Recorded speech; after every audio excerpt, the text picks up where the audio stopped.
오늘 우리는 한 위대한 믿음의 거인이 남긴 생애 마지막 고백 앞에 서 있습니다. 오늘 본문인 사무엘하 23장은 이스라엘의 역사상 가장 위대했던 왕 다윗이 그의 평생을 돌아보며 남긴 마지막 말을 기록하고 있어요.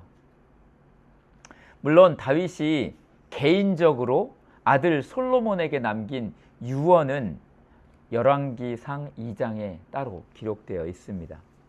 그렇다면 오늘 본문에 기록된 다윗의 고백은 무엇일까요? 이것은 파란만장했던 자신의 전 생애를 신실하게 인도해 주신 하나님을 향한 공식적인 마지막 신앙 고백이자 동시에 성령에 감동되어 선포한 예언적 선언입니다. 인생의 황혼기에서 죽음을 목전에 두고 지나온 삶을 단 몇 마디로 요약할 수 있다면 그 인생은 얼마나 밀도 있고 아름다운 인생이겠습니까? 여러분, 우리는 아직 인생의 마지막 말을 남길 때는 아닌 것 같습니다. 여기 이렇게 젊은 친구들도 이렇게 있는데, 그런데 오늘 문득 스스로에게 이런 질문을 던져보게 돼요. 나에게는 평생을 붙들고 살아갈 인생의 좌우명 혹은 내 신앙의 고백이 있는가? 혹시 여러분 있으신가요? 인생의 좌우명. 우리 신갑철 성도님은 어떤 좌우명이 있나요? 인생의 좌우명. 글쎄요. 딱 기억은 안 나도? 네. 그럼 뭐 어떤 것들이 때때마다 있었죠? 때때마다 있는 건 이제 뭐 자식들. 자식들. 오직 자식 생각. 네. 이제 부모님들은 어쩔 수 없나 봐요. 오직 자식 생각. 네네, 그렇죠. 혹시 다른 분들 인생의 좌우명 같은 거 혹시 있으신 분 있나요? 착하게 살자 뭐 이런 보증은 서지 말자 뭐 이런 거. 네. 네. 그거 제가 어떻게 행동하느냐에 따라서 같은 일을 하도 긍정적으로 생각하자. 네. 맞아요. 이것도 하나의 좌우명이 될 수 있어요. 네, 좋습니다. 좋아요. 만약 오늘 밤 주님이 나의 생명을 거두어 가신다면 우리는 자녀에게 혹은 가족에게 혹은 세상에 어떤 마지막 말을 남기고 싶습니까? 오늘 본문에 나타난 다윗의 위대한 신앙 고백은 크게 세 가지 핵심적인 내용을 나타내고 있습니다. 첫째는 그는 하나님을 두려워함으로 백성을 다스린 왕이었습니다. 두 번째, 그는 하나님과 맺은 영원한 언약 안에 머물렀던 행복한 왕이었습니다. 세 번째, 그는 악한 자들의 종말과 하나님의 공의로운 심판을 확신했던 왕이었습니다. 다윗은 이스라엘 역사상 가장 강력한 시대를 이룩한 왕입니다. 이스라엘 사람들은 수천 년이 지난 지금도 메시아를 기다리고 있어요. 그런데 어떤 메시아를 기다리는지 아세요? 다윗과 같은. 다윗이 이스라엘에서는 최고의 왕이에요. 정치, 군사, 경제, 문화 모든 면에서 완벽한 번영을 이루었던 인물이 바로 다윗입니다. 그렇다면 다윗은 어떻게 이토록 놀랍고 위대한 역사를 이룰 수 있었을까요? 그의 탁월한 군사적 지략 때문이었을까요? 아니면 그의 뛰어난 정치적 수완 때문이었을까요? 아닙니다. 오늘 다윗의 마지막 고백 속에 그 비밀이 숨겨져 있습니다.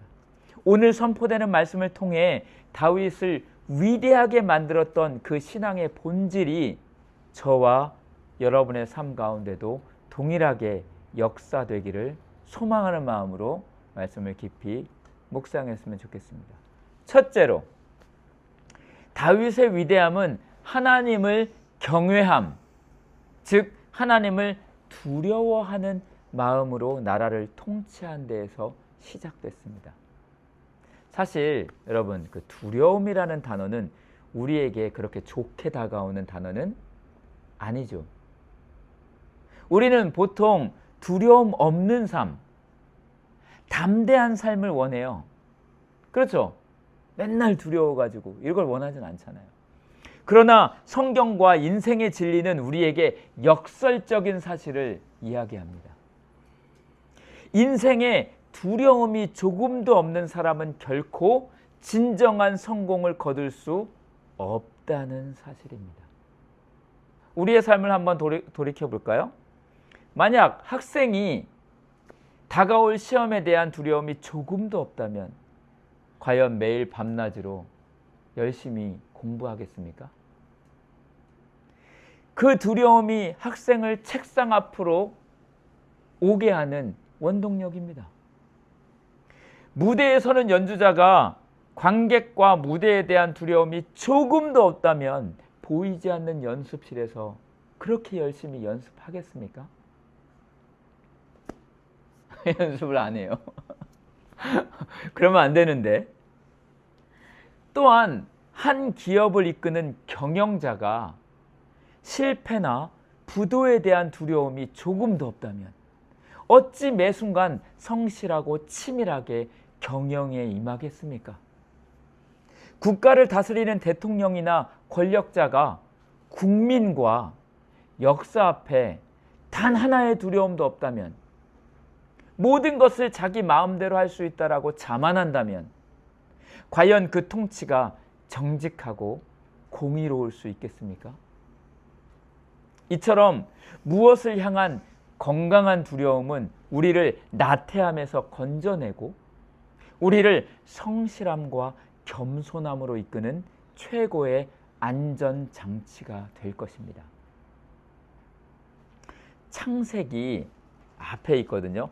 창세기 3장으로 거슬러 올라가 보면 인류 최초의 인간 아담과 하와의 범죄 이야기가 나옵니다. 우리 성경은 창세기 2장을 한번 펴 놓으시고요. 창세기 2장 페이지로 아마 2, 3페이지 정도 될 거예요. 맨 앞에 있으니까. 예. 그리고 저에게 주목했으면 좋겠습니다. 하나님은 아담을 자신의 형상대로 지었습니다. 그리고 에덴 동산을 만드시고 그 안에 모든 것들을 준비하신 다음에 아담을 왕으로 세우셨어요. 왕으로. 아담에게는 엄청난 자유가 있었습니다. 동산 안에 있는 모든 것을 누릴 수 있었어요. 모든 과일을 먹을 수 있었고 모든 동식물들을 다스렸어요. 하지만 하나님은 그 엄청난 자유 속에 단 한 가지의 두려움을 남겨두셨습니다. 그것은 바로 하나님의 말씀에 대한 순종의 두려움이었습니다. 우리 한번 2장, 창세기 2장 16절, 17절을 같이 한번 읽어볼까요? 16절, 17절 2장 읽겠습니다. 시작. 주 하나님이 사람에게 명하셨다. 동산에 있는 모든 나무의 열매는 내가 먹고 싶은 대로 먹어라. 그러나 선과 악을 알게 하는 나무의 열매만은 먹어서는 안 된다. 그것을 먹는 날에는 너는 반드시 죽는다. 아담은 이 하나님의 명령을 거룩한 두려움, 즉 경외함으로 받아들여야 했습니다. 그 두려움이 선을 넘지 않게 만드는 생명의 울타리였기 때문입니다. 그런데 안타깝게도 아담은 어느 순간 그 두려움을 망각해버립니다. 설마 죽기야 하겠어? 내가 이렇게 영원히 사는데?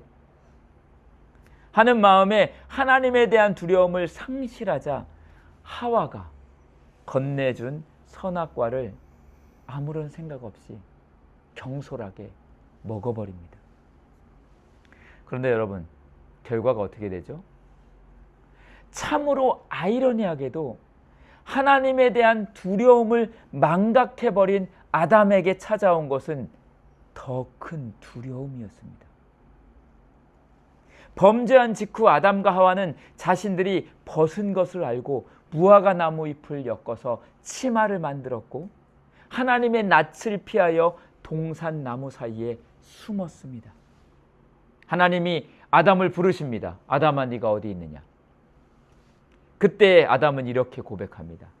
3장 10절의 말씀인데 제가 읽겠습니다. 하나님께서 동산을 거니시는 소리를 제가 들었습니다. 저는 벗은 몸인 것이 두려워서 숨었습니다. 거룩한 두려움을 망각했더니 삶을 파괴하는 공포가 찾아온 것입니다. 사랑하는 성도 여러분, 우리에게 주어진 모든 영역, 우리의 가정, 우리의 교회 안에서의 직분, 또한 일터, 이러한 모든 영역에서는 그것에 따르는 책임이라는 두려움이 존재합니다. 내가 부모로서 마땅히 가져야 할 책임감을 망각한다면 가정에 두려운 결과가 찾아올 수 있습니다. 성도로서, 직분자로서 하나님 앞에서 온전히 서야 할 거룩한 두려움을 상실한다면 영적인 파멸의 공포가 찾아올 수 있습니다. 그러나 이 두려움에는 질적인 차이가 있습니다. 처음 주어지는 하나님에 대한 두려움은 나를 낮추고 성장시키는 거룩한 경외심이지만 그것을 망각한 후에 죄를 지음으로 찾아오는 두려움은 나를 무너뜨리고 절망하게 만드는 파괴적인 공포입니다. 아담이 가졌던 하나님의 말씀에 대한 원래의 경외심은 그를 하나님과 더 가깝게 묶어주는 끈이었습니다. 그러나 그 두려움을 상실하고 죄를 범했을 때 찾아온 두려움은 공포였습니다. 그 공포는 하나님을 피해 멀리 도망치게 만듭니다. 사실 아담 이후로 이 땅에 태어난 모든 인류가 겪는 두려움은 후자에 가깝습니다. 왜냐하면 이 세상은 이미 죄로 가득 차 있고 우리 모두는 하나님 앞에 죄를 범한 죄인들이기 때문입니다. 그래서 죄인된 인간은 본능적으로 하나님께 가까이 가기보다는 하나님으로부터 멀리 숨으려 합니다. 이스라엘의 위대한 왕이었던 다윗 역시 예외는 아니었을 것이에요. 그가 처음 이스라엘의 왕위에 올랐을 때 그의 마음에는 큰 두려움이 있었습니다.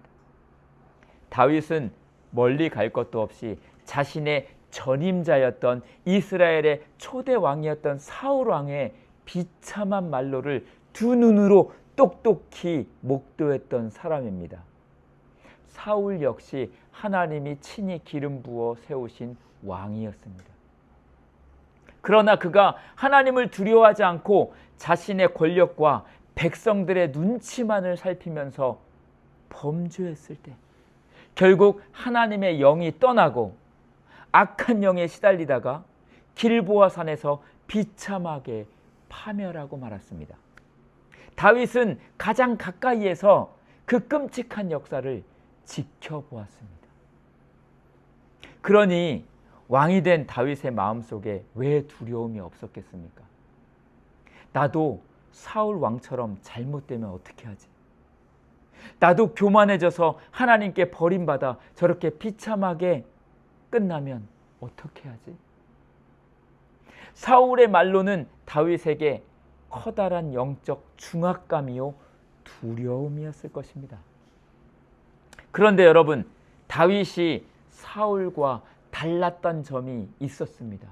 무엇일까요? 다윗이 이 엄습하는 두려움 속에서도 도망치거나 무너지지 않고 오히려 이스라엘의 역사에서 가장 찬란하고 놀라운 역사를 이룰 수 있었던 비밀이 어디에 있었을까요? 그것은 바로 다윗이 하나님과의 언약 안에 있었기 때문입니다. 하나님과의 약속. 하나님은 두려움에 떨며 주님을 바라보았던 다윗에게 놀라운 약속을 선물로 주셨습니다. 우리가 이전에 깊이 묵상했던 사무엘하 7장 8절로 16절에 나오는 다윗 언약이 바로 그것입니다. 하나님은 나단 선지자를 통해서 다윗에게 가슴 벅찬 약속을 주셨어요. 약속. 더 나아가 하나님은 설령 다윗이나 그의 후손이 죄를 범할지라도 사울에게서 은총을 빼앗은 것처럼 빼앗지는 않겠다라고 약속했어요. 사람의 매와 인생의 채찍으로 징계할지언정 결코 그를 버리지 않겠다고 약속했어요. 바로 이 신실하신 하나님의 약속에 대한 철저한 신뢰가 있었기에 다윗은 하나님을 두려워하되 그것이 자신을 갉아먹는 파괴적인 공포가 되지 않게 막을 수 있었습니다. 하나님의 약속이 그 두려움을 덮어버린 거예요. 하나님의 사랑이 그 두려움을 거룩한 열정으로 바꾸어 놓았습니다. 그래서 저는 오늘 여러분의 마음속에 깊이 새겨지기를 바라는 마음으로 이 한 문장의 고백을 선포하고자 합니다.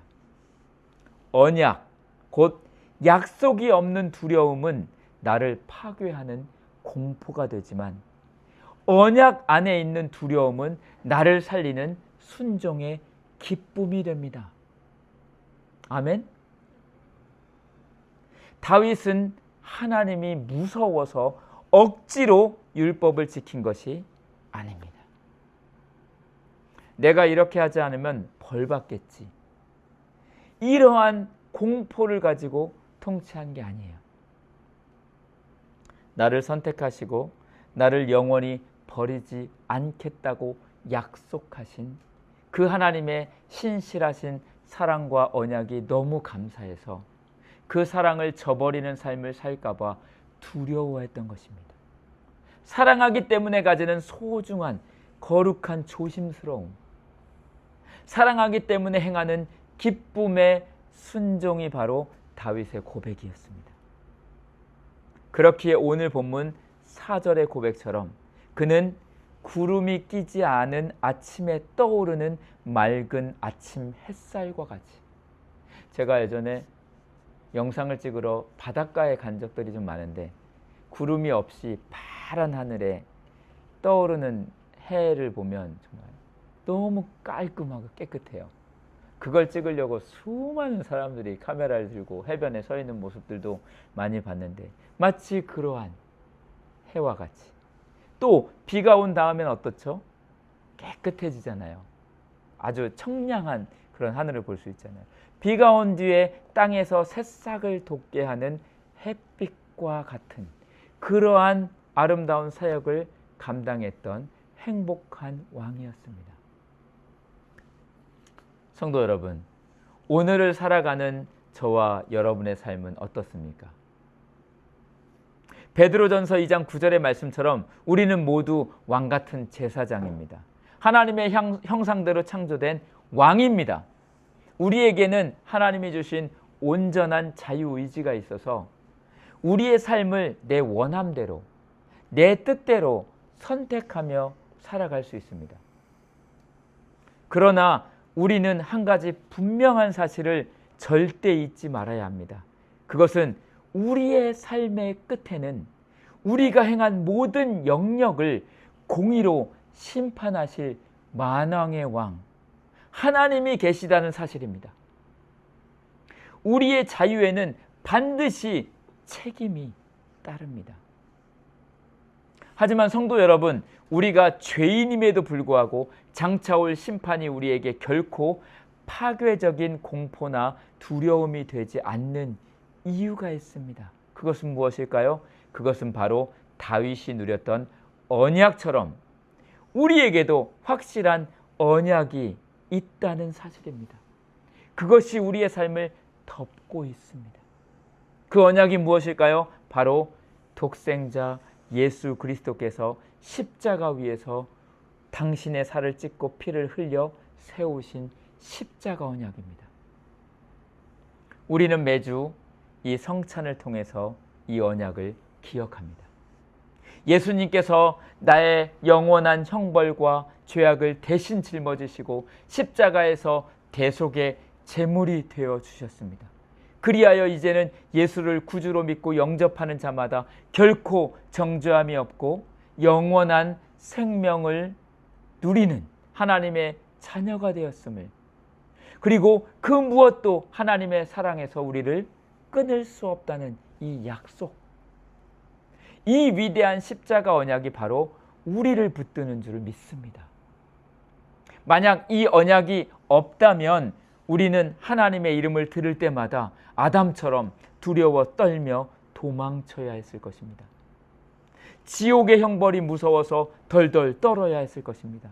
그러나 우리는 이제 예수 그리스도의 언약 안에 있기 때문에 하나님의 심판대 앞에서도 담대할 수 있습니다. 이 언약이 우리로 하여금 공포의 두려움이 아닌 기쁨의 순종으로 나아가게 만들기 때문입니다. 나를 위해 목숨을 버리신 그 주님의 십자가 사랑이 너무 고맙고 감사해서 주님의 말씀에 순종하는 것이 내 삶의 가장 큰 기쁨이요 에너지가 되는 것입니다. 반면에 우리 오늘 본문 6절과 7절에 나왔던 것처럼 이 언약 밖에 벗어난 사람들의 비참한 결말을 엄중히 경고합니다. 하나님의 언약이 없이 그저 세상의 정욕을 따라 살며 하나님을 두려워하지 않는 자들은 결국 죄에 사로잡혀 악한 길로 걸어갑니다. 그들은 하나님이 주신 거룩한 경외심을 망각한 채 살아가다가 마침내 인생의 종말에 직면했을 때 피할 수 없는 심판과 영원한 공포를 마주하게 되는 것입니다. 다윗이 이 사실을 평생의 삶과 역사를 통해 보았기에 마지막 순간까지 하나님의 공의를 선포하며 믿음의 줄에서 이탈하지 말 것을 강력하게 권고하고 있는 것입니다. 여러분 어떻습니까? 오늘 말씀을 거울 삼아 우리의 삶을 돌아보았으면 좋겠습니다. 여러분은 이 십자가 언약에 대해서 어떻게 생각하고 계십니까? 이 언약 안에 계십니까? 이 언약 안에 계십니까? 예수님의 십자가가 나 때문에, 내 죄 때문에 지신 것이라고 믿어지십니까? 그 믿음 안에 있다면 우리 또한 다윗처럼 담대하게, 두려워 떨며 어찌할 바를 모르는 게 아니라 담대하게 주님을 섬기며 우리의 삶을 힘차게 살아갈 수 있을 것입니다. 그러면 오늘 본문의 뒷부분에 나왔던 용사들처럼, 이 용사들이 어떻게 이렇게 용맹스럽게 싸우며 전쟁을 할 수 있었죠? 다윗을 보면서 언약 안에 있는 사람은 저렇게 행복하구나, 저렇게 담대하구나, 당당하구나, 그것을 보면서 자신의 인생을 던졌던 거예요. 우리도 마찬가지입니다.